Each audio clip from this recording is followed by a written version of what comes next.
siapa yang nggak hadir hari ini? Pandu. Pandu. Pandu kenapa? Ini sakit sir. Pandu sakit. Kemudian ada lagi? Gofar. Jova. Gofar. Gofar. Kenapa Gofar? Izin sir. Izin. Terus? Yuana sir. Yuwana. Yuwana kenapa? Juga sakit ya. 3 orang nggak masuk. Empat. 4. Satu lagi. Sama Era sir. Era. Era kenapa? Izin sir. Izin.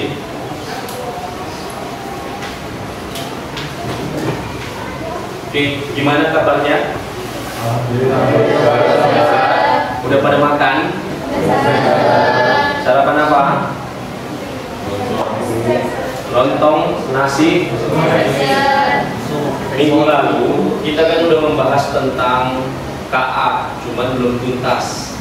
KA atau kecerdasan artifisial. Jadi hari ini kita akan melanjutkan materi kita.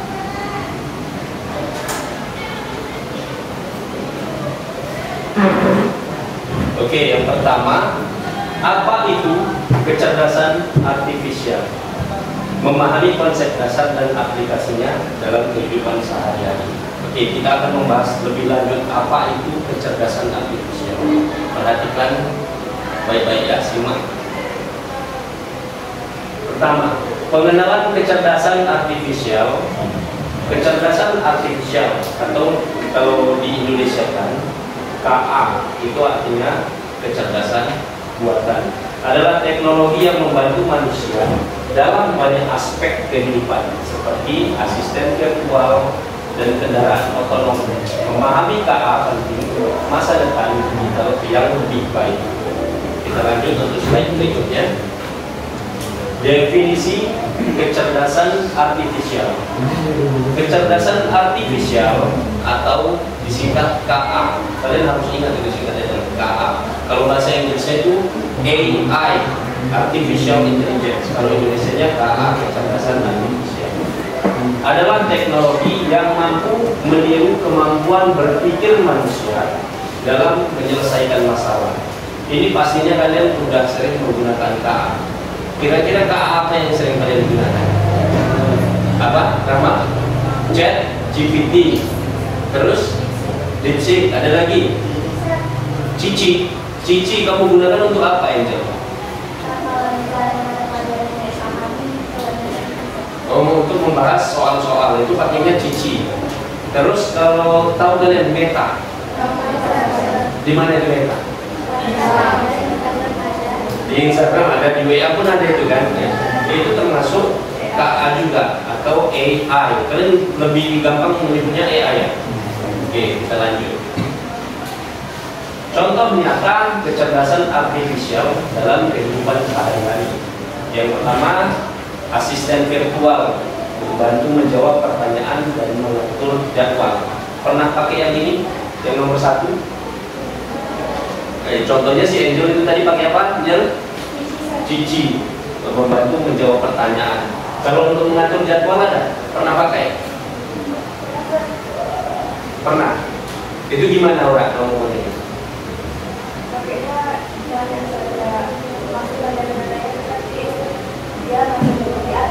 Masukkan data-data terus diatur. Kalau saya juga belum pernah menggunakan untuk mengatur jadwal.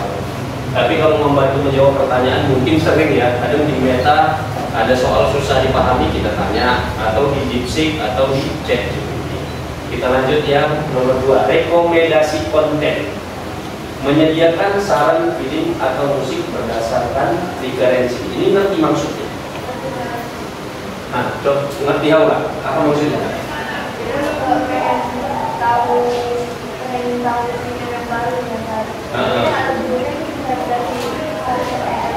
Kalau nggak tahu judulnya, kamu minta saran dari dikasih saran ya?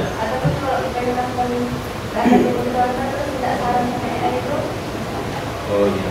Kadang kita klik itu langsung muncul itu saran film yang mau diputar.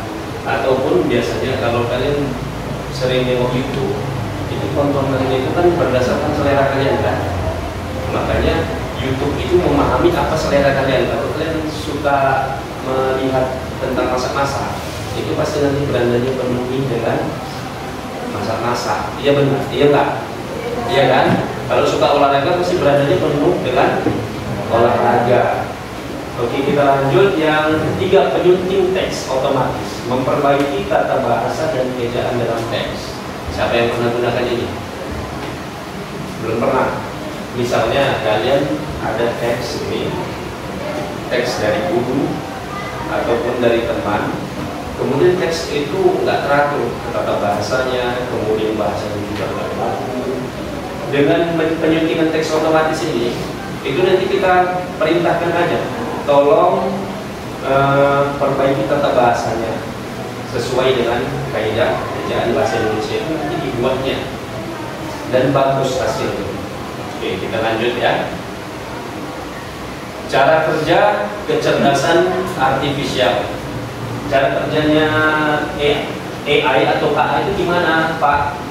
Yang pertama adalah dia itu menerima data. Menerima data itu dikumpulkan informasi dari berbagai sumber. Ini ada developer yang memasukkan informasi-informasi tersebut, baik kesehatan, apalagi ya, tentang makanan, atau tentang pengetahuan, tentang teknologi, itu semua dimasukkan menjadi informasi. Kemudian setelah informasi dikumpulkan, dia akan belajar, mempelajari dari data tersebut, menganalisis data dan mendapatkan wawasan. Dia setelah dikumpulkan informasi itu, dia belajar kayak manusia juga, dia bisa belajar. Suka ada. Kemudian memberikan hasil, menghasilkan output berdasarkan pembelajaran. Setelah dia belajar, dia bisa menghasilkan output. Output itu bisa berupa jawaban atas pertanyaan-pertanyaan kalian berdasarkan informasi yang telah dikumpulkan. Kemudian umpan balik, memperbaiki diri untuk hasil lebih baik. Dia juga bisa menerima umpan balik. Pernah kan setelah chat sama ChatGPT, di akhir chat itu dia minta saran atau minta apa, itu pernah kan? Pernah. Siapa yang pernah yang sering pakai ChatGPT tadi siapa? Beri atau Rama? Rama. Pernah nggak? Dia minta saran gitu. Oke, kita lanjut ya.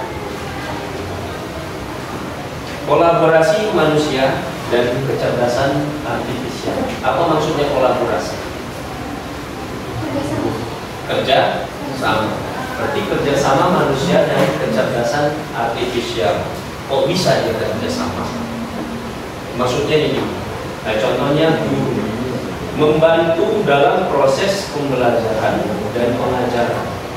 Kalau saya biasanya kalau saya mau pergi butuh materi untuk disampaikan atau diberikan ke asisten untuk di dalam kelas, saya cari itu kalau dadakan materi tentang teks deskripsi itu akan muncul.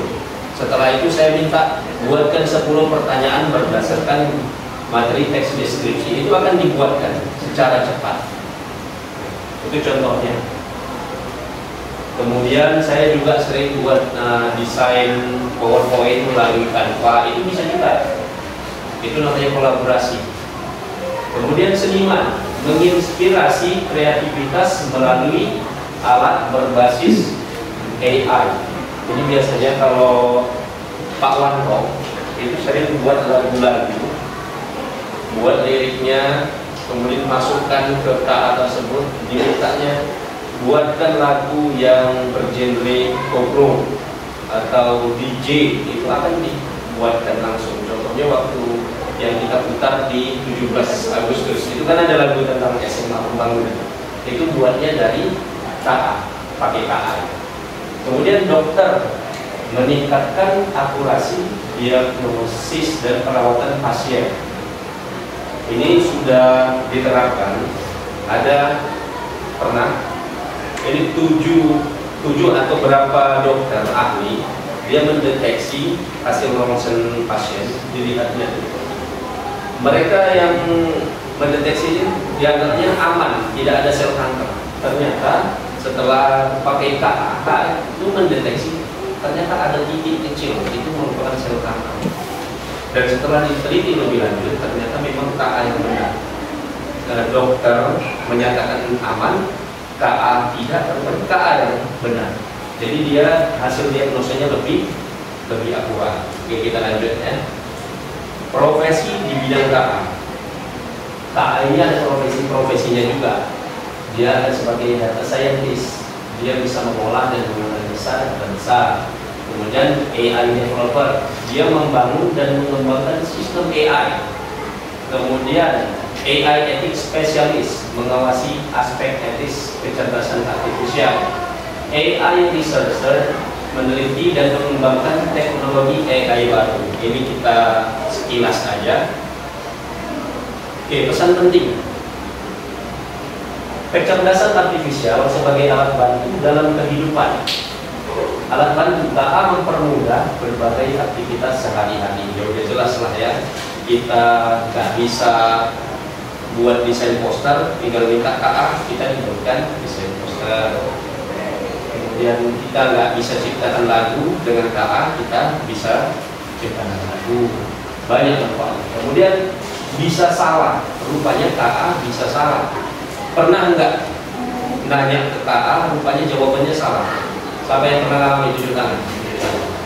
Nah, gimana itu contohnya?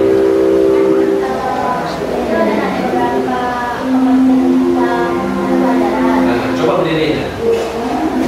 Berdiri.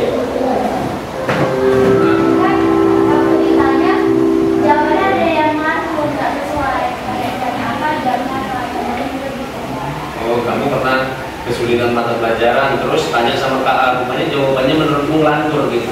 Kamu nanya apa waktu itu? Kayak jalan kerja ada tugas fisika, ada jalannya, tapi jalan yang dia kasih bersalahan. Kemudian kamu klarifikasi nggak sama dia? Apa kamu bilang? Oh, salah semua. Terus dia jawab apa? Maaf, data saya tidak sepenuhnya valid, mungkin kekurangan informasi. Oh, dia jawab maaf, data saya tidak valid, kekurangan input media. Nah, berarti memang KA itu nggak bisa sepenuhnya kita andalkan, harus kita pelajari juga ya.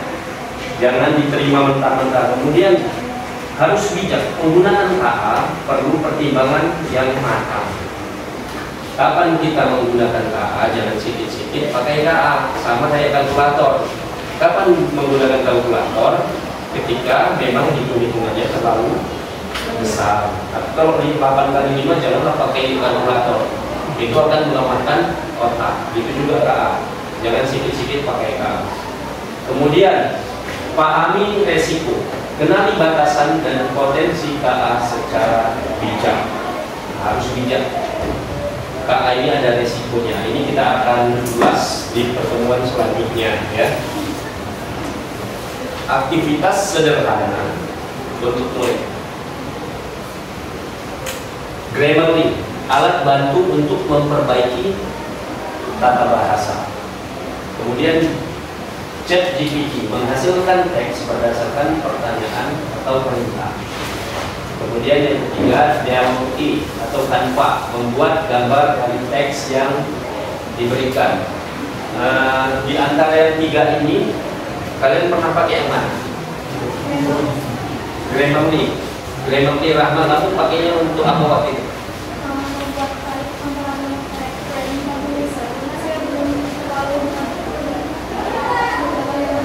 Kamu minta buatkan present continuous. Oh, karena kamu nggak tahu apa tadi? Kurang ngerti tentang tata bahasanya. Jadi minta sama Grammarly ini membuatkan kalimat yang bagus. Untuk bahasa Inggris seperti ya. Kemudian yang ChatGPT tadi siapa yang pernah pakai? Cowok nggak ada yang pernah pakai ChatGPT? Nggak ada. Tadi Mary, kamu pakainya DeepSeek. ChatGPT jangan. DeepSeek sama ChatGPT sebenarnya hampir sama. Ya, kemudian DeepSeek atau Canva membuat gambar dari teks yang diberikan. Siapa yang pernah? Kalau anak OSIS Bapak, ini sering pakai Canva ini untuk buat poster-poster tentang OSIS. Tinggal kita klik aja apa perintahnya, dia akan menghasilkan poster yang bagus desainnya.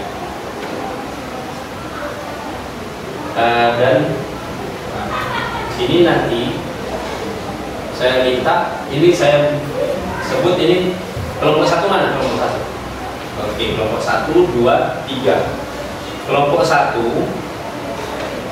minggu depan akan saya perintahkan untuk menggunakan Grammarly. Kalian presentasi di depan gimana caranya menggunakan Grammarly. Rama kan udah pernah pakai kan? Rama minggu depan tunjukkan ke teman-teman gimana cara pakainya. Kemudian Chat GPT menghasilkan teks berdasarkan pertanyaan atau perintah. Yang Chat GPT kelompok ini ada yang pernah gunakan? Siapa yang mau pakai Chat GPT? Kelompok 2 ya, Angel. Angel ini udah sering Angel ya? Tadi ditanya enggak katanya. Oke. Kelompok 2 menggunakan Chat GPT. Ajarkan teman-temannya membuat prompt-nya Angel, membuat perintahnya. Kemudian yang Canva, kelompok 3. Kalian udah pernah pakai Canva belum?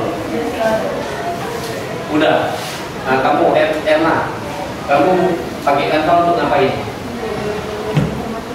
Tugas informatika sama Bu Dedi ya? Miss Yuli, buat apa itu?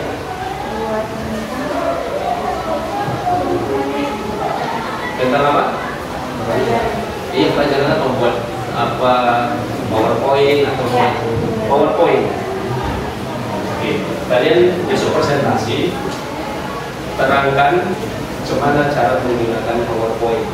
Bisa buat apa, poster, menggunakan Canva maksud saya. Oke, kita lanjut. Kecerdasan artifisial masa depan kita. Kecerdasan artifisial akan membantu kita dalam berbagai aspek kehidupan. Penting untuk memahami dampaknya di masa depan. Ya, itu benar sekali. Ini ada 3 pertanyaan. Saya kasih soal ini berdasarkan kelompok aja ya. Nomor 1 berarti untuk kelompok 1, nomor 2 kelompok 2, nomor 3 kelompok 3. Kelompok 1, pertanyaannya adalah apa contoh KA atau AI yang pernah kamu gunakan? Itu tulis, bisa ditulis atau kalau mau jawab langsung. Nanti saya kasih waktu beberapa menit lah untuk diskusi ya. Kemudian kelompok 2, menurutmu apakah AI bisa menggantikan peran guru? Paham pertanyaannya? Alif, pertanyaannya paham? Paham ya? Apa AI bisa gantikan peran guru? Kalian setuju nggak AI ini menggantikan peran guru? Enggak. Kenapa? Bakal susah. Lowongan kerja untuk guru bakal menurun gitu. Ya pasti banyak dampaknya ya kan. Oke, ini tugas kelompok 2. Nanti jelaskan ya. Kelompok 3 pertanyaannya, bagaimana kita bisa gunakan KA atau AI untuk membantu lingkungan atau masyarakat? Bagaimana kita bisa menggunakan KA atau AI untuk membantu lingkungan masyarakat? Ini paham maksudnya? Paham? Paham? Oke, Naomi paham? Nah, diskusikan bersama ya. Boleh ditulis dulu. Oke, waktunya 5 menit cukup? Cukup? Kalau nggak cukup, saya kasih paling lama 10 menit, paling cepat 5 menit. Oke, silahkan didiskusikan.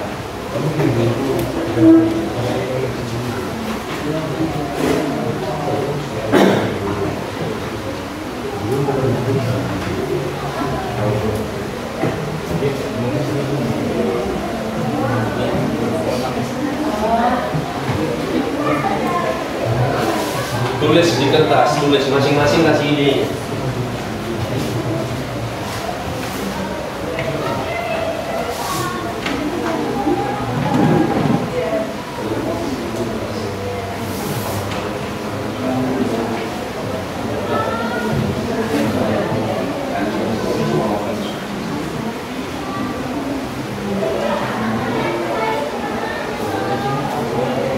Kalau ada pertanyaan boleh tanya.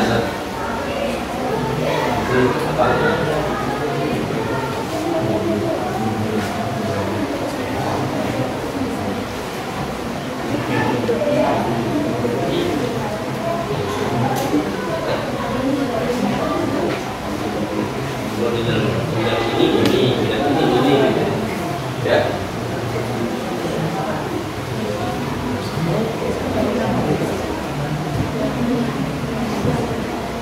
Dari kelompok 1 nanti siapa yang akan menyampaikan hasil diskusinya? Di Betty ya. Kelompok 2 siapa? Siapa? Angel, Elizabeth ya. Kelompok 3 Aura Marandika. Jadi Marhani ya. Nesyahan. Ya, oke.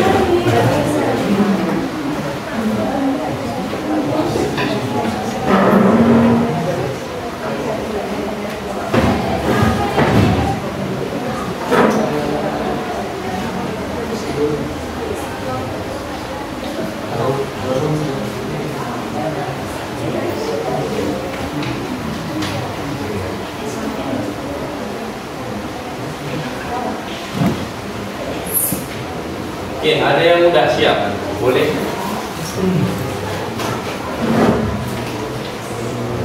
Boleh disampaikan kalau udah siap ya.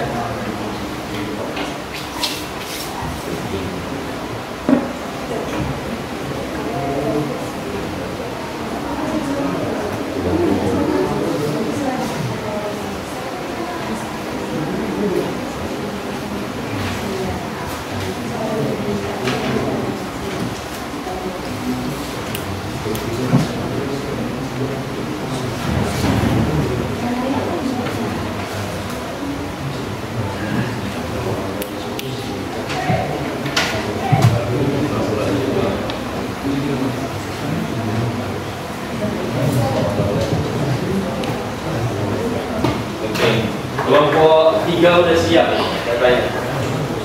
Coba Aura, berdirilah Aura. Pertanyaannya kan Sir, bagaimana kita bisa menggunakan Pertanyaannya kan Sir, bagaimana kita bisa menggunakan AI untuk membantu lingkungan dan masyarakat? Dari hasil diskusi kami, yang pertama yaitu AI. Yang pertama, prediksi bencana alam. Contohnya itu seperti AI dapat menganalisis data cuaca, pergerakan tanah, atau pola sungai untuk memprediksi bencana seperti banjir, gempa, atau longsor. Dengan prediksi yang evakuasi lebih awal dan mengurangi korban jiwa. Yang kedua, pengelolaan sampah. AI bisa digunakan dalam sistem pemilahan sampah otomatis. Robot dengan sensor AI dapat mengenali jenis sampah seperti plastik, kertas organik, dan memisahkannya secara efisien. Ini bisa meningkatkan daur ulang dan mengurangi polusi. Lalu yang ketiga, pertanian cerdas. Contohnya AI membantu petani memantau kondisi tanaman melalui drone atau sensor. AI bisa mendeteksi hama, kekurangan air atau penyakit tanaman, lalu memberikan rekomendasi penanganan yang tepat. Ini meningkatkan hasil panen dan mengurangi penggunaan pestisida. Lalu yang keempat, dan yang terakhir, kesehatan masyarakat. AI bisa digunakan untuk memantau penyebaran penyakit, menganalisis data pasien, atau bahkan membantu diagnosis dini. Contohnya, AI bisa mendeteksi kanker dari gambar MRI atau membantu tenaga medis dalam menangani wabah. Berarti ada berapa? 4 ya? Yang pertama tadi apa? Prediksi bencana alam. Prediksi bencana alam. Berarti AI ini bisa juga untuk memang bisa untuk memprediksi bencana alam. Mau ada tsunami, dia ada alarmnya. Mau ada gempa, ada juga pemberitahuan seperti itu maksudnya. Ya? Yang kedua apa tadi Kak? Yang kedua, pengelolaan. Pengelolaan sampah. Itu gimana kalau pengelolaan sampah menurut?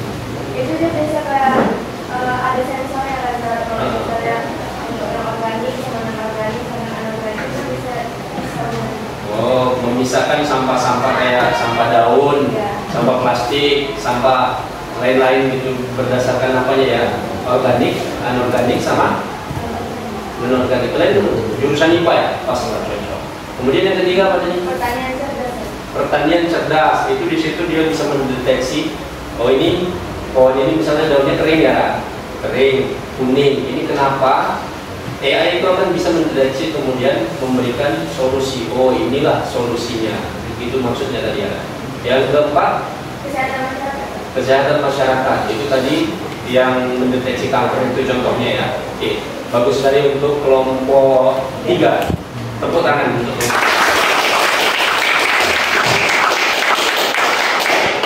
kelompok 3 tadi sudah bagus sekali memberikan jawaban untuk pertanyaan yang nomor 3. Kemudian ada lagi kelompok berikutnya yang sudah siap. Oke, Ferry, silakan Ferry. Oke, Sir. Jadi pertanyaannya apa contoh AI yang pernah kamu gunakan hari ini? Jelaskan. Jadi menurut diskusi kami tadi, hari ini kami menggunakan beberapa aplikasi yang memanfaatkan teknologi AI. Contohnya seperti Instagram Filter.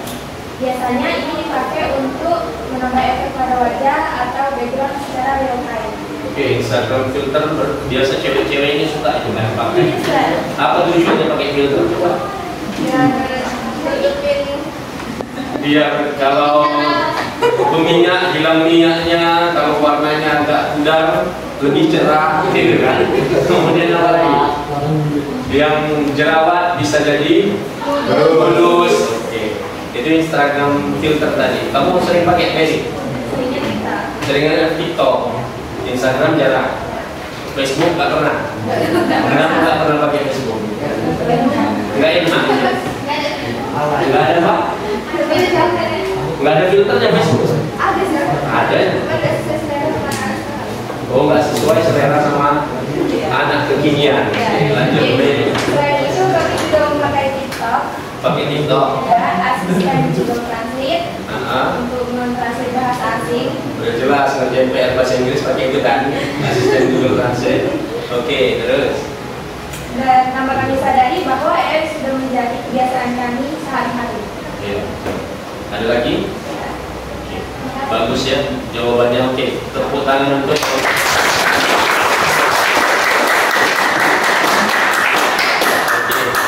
Terakhir ini tinggal kelompok 3. Udah siap belum jawabannya? Oh, kelompok 2. Oke. Siap akan jawabannya? Kelompok 2. Menurutmu apakah AI bisa menggantikan peran guru? Siapa mau menjawab? Oke, kemudian kelompok. Siapa? Angel nggak? Sampai.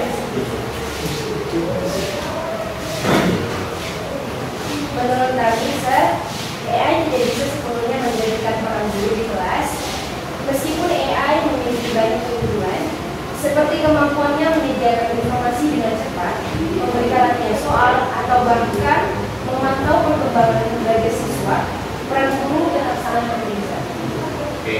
Guru tidak hanya mengajar, tetapi juga membangun hubungan emosional dengan siswa. Guru bisa memberikan motivasi, memahami perasaan siswa, dan menanggapi situasi sosial di kelas dengan bijaksana. AI tidak memiliki empati atau kemampuan untuk memahami konteks emosional seperti manusia. Selain itu, guru bisa beradaptasi dengan situasi yang tidak terduga. Misalnya, jika siswa terlihat bosan atau kurang semangat, guru bisa mengubah metode mengajar atau memberikan cerita yang inspiratif. AI hanya mengandalkan data dan algoritma, sehingga kurang fleksibel dalam menangani situasi yang dinamis. AI bisa menjadi asisten yang powerful bagi guru. Contohnya, AI bisa membantu guru dalam menilai tugas, menganalisis kelemahan siswa, atau menyediakan materi tambahan. Namun, keputusan akhir tetap metode pengajaran, penilaian karakter, dan pengambilan keputusan pedagogis tetap harus dilakukan oleh guru. Jadi, AI dan guru bisa berkolaborasi untuk menciptakan pengalaman belajar yang lebih baik, tapi AI tidak akan bisa menggantikan peran guru sepenuhnya. Oke. Artinya kamu nggak setuju kalau ditiadakan guru di Indonesia ya? Maksudnya kan mungkin dengan seiring zaman AI ini berkembang, bisa mengajari kalian di dalam kelas tanpa ada bimbingan guru, itu maksudnya. Cuman kalian setuju nggak kalau seperti itu? Tidak. Yang paling tidak enak itu gimana? Kalau nggak ada guru, tapi ada AI, kalian apa yang paling nggak enak? Apa? AI nggak paham situasi. Contohnya kayak mana? Kayak bilang kita tidak Nah. kalau misalnya apa semangat belajar, bisa kayak dikasih apa gitu. Iya betul. Contohnya tadi disebutkan sama si Sabek, kalau ada malas belajar, AI itu nggak bisa bujuk. Iya. Nah, rajinlah kau, nggak bisa gitu kan? Terus nggak bisa ngelus-ngelus kepala kalian, gitu kan? Itu maksudnya. Iya. Tapi AI bisa juga diajak curhat kok. Tes lah kalau putus cinta curhat sama AI. Nggak emosional ya. Tapi jawabannya bagus loh kadang-kadang. Coba tanya saya sama AI, aku lagi breakdown ini karena aku lagi putus cinta. Jawab kok. Tapi beda ya. Beda sentuhan emosinya. Ya. Oke, tadi jawabannya panjang dan saya rasa bagus juga. Oke, tepuk tangan untuk Profesor.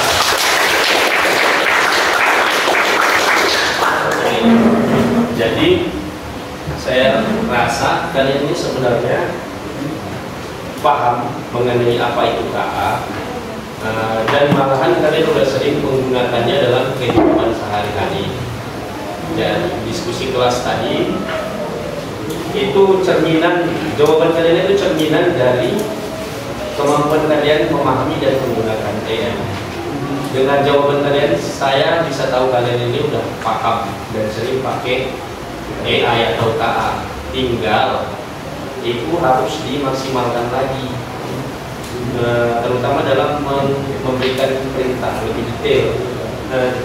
Buat perintahnya itu lebih detail seperti yang telah kita pelajari sebelumnya di minggu lalu ya. Oke, terakhir refleksi pembelajaran hari ini. Refleksi ini kesimpulan atau apa yang kamu dapatkan sih untuk hari ini? Ada yang mau kasih kesimpulan? Tunjuk tangan, sebutin nama. Oke, Alif siapa namanya? Alif Senzora, Sir. Alif Senzora, bukan Alif Bata ya? Oke, dirilah. Ya. Saya baru menyadari bahwa AI sebenarnya sudah sering kita gunakan sehari-hari seperti menggunakan filter, Instagram, atau mendapatkan lagu di Spotify. Yang sering membantu bagi saya adalah ketika harus menggunakan memory. Jadi lebih percaya diri karena ejaannya diperbaiki. Saya ingin mencoba membuat gambar menggunakan AI juga, namun tetap jangan malas untuk berpikir sendiri karena AI hanya membantu. Oke, berarti kamu merasa sangat terbantu kalian dengan AI. Kamu itu nggak sadar udah pakai, tapi tahunya baru sekarang. Oh, KA itu kecerdasan artifisial atau buatan baru, paham ini ya. Padahal udah sering dipakai ya, Alif. Oke, bagus untuk Alif. Tepuk tangan. Ada lagi, oke.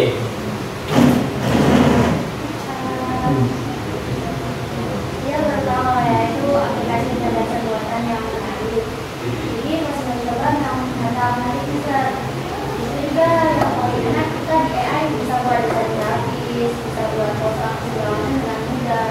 Jadi lain kali kita coba buat itu cuma AI kadang datanya kurang valid, kadang mereka bisa buat salah juga. Ini walaupun ini dari AI atau dari AI, kita tetap aja harus melakukan diri sendiri. Oke, artinya AI ini menurutmu nggak sepenuhnya bisa dipercaya. Setelah kita bertanya, kita harus koreksi jawabannya. Kadang-kadang nggak valid, itu maksudnya tadi ya. Tapi menurutmu Angel, sejauh ini, kalau kamu pakai AI ini bisa buat kamu bodoh atau sebenarnya makin buat kamu pintar? Saya 50-50 bisa. 50-50. Bisa buat pindah, bisa buat juga. Buat bodohnya gimana? AI itu sudah lama-lama buat kita malas untuk berpikir sendiri. Jadi kayak apa-apa dari AI, apa-apa AI bisa tergantung. Jadi malas berpikir, apa-apa langsung AI. Oke. Kalau pintarnya? Kalau pintarnya AI bisa dipakai untuk memperluas wawasan. Misalnya ada yang kita nggak tahu, tapi kita bisa cari AI. Oh, kayak memperluas khazanah ilmu ya kan? Sama kayak kita belajar mentok apa sih jawabannya? Kita nanya sama guru kan? Karena nggak ada guru, kita bisa langsung nanya ke AI dan mendapatkan jawabannya. Menambah khazanah ilmu. Oke, tepuk tangan. Angel.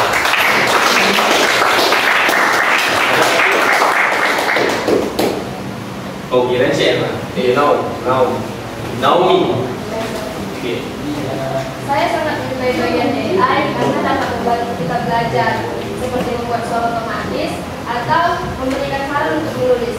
Jadi kita harus seperti memiliki asisten pribadi. Namun, saya juga khawatir jika terlalu sering menggunakan AI, karena kita bergantung pada AI itu. Jadi kita itu harus seimbang. Kita harus rajin berpikir. Jika ingin menggunakan AI juga bisa. Pelajaran dari AI itu seru dan membantu kita.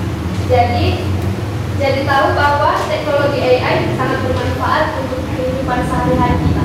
Oke, berarti kamu pro atau kontra sama AI? Mendukung atau tidak mendukung dengan adanya AI? 50-50. Kenapa 50-50? Seperti yang dibilang Andrew tadi, kita tuh malas berpikir. Harus berpikir. Kayak ada tugas kan nggak suruh malas berpikir udah nanya AI aja udah gampang. Kamu sukanya pelajaran apa? Saya suka pelajaran PPKN. Kamu sering nanya-nanya pertanyaan PPKN lewat AI? Sering. Gimana jawabannya? Puas kamu apa enggak? sebagian puas, sebagian enggak. Sebagian puas, sebagian enggak. Ada yang ngawur menurutmu? Ya, oke. Tepuk tangan untuk Naum.